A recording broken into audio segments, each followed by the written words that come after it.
Udah, selamat pagi. Untuk kali ini mau tak sepilkan yang kemarin ada yang tanya, Bang, motor saya baru ganti oli kok oilnya itu kedip-kedip. Nah, ini tak sepilkan ya, ini tak kasih tutorial cara reset oli ya untuk NMAX Turbo. Ini NMAX Turbo ya, yang di sini kan ada tombol menu dan di sini ada tombol mode. Ini yang tombol menu ya di sini ya. Ini kita kembali ke Odo dulu ya. Odo. Ini dah. Nih pencet ya. Ini ditekan. Nanti lihat yang ada di speedo ya. Kayak gini. Tuh.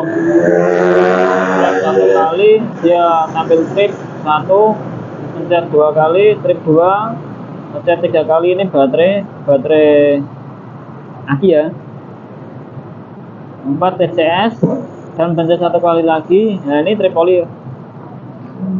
Ini muncul trip oli di sini ya. Ini untuk kalau waktunya ganti oli dia akan berkedip ya, kedip-kedip gitu ya, trip oli. Dan untuk caranya gini dah.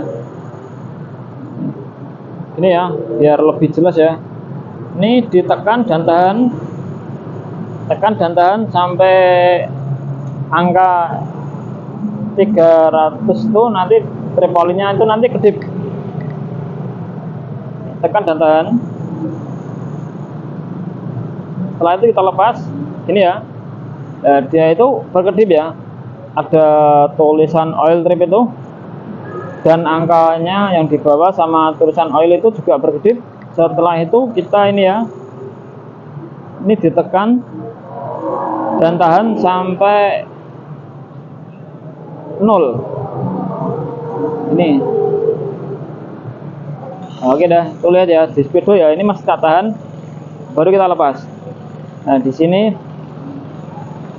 berubah menjadi 0 dah. Dan trip oli ini yang tulisan oil ini dia akan berhenti berkedip. Untuk kita cek selanjutnya gini ya, ini kita tekan. Nah, kayak gini itu dia fan belt. Fan belt ini juga bisa di reset seperti yang tadi ya.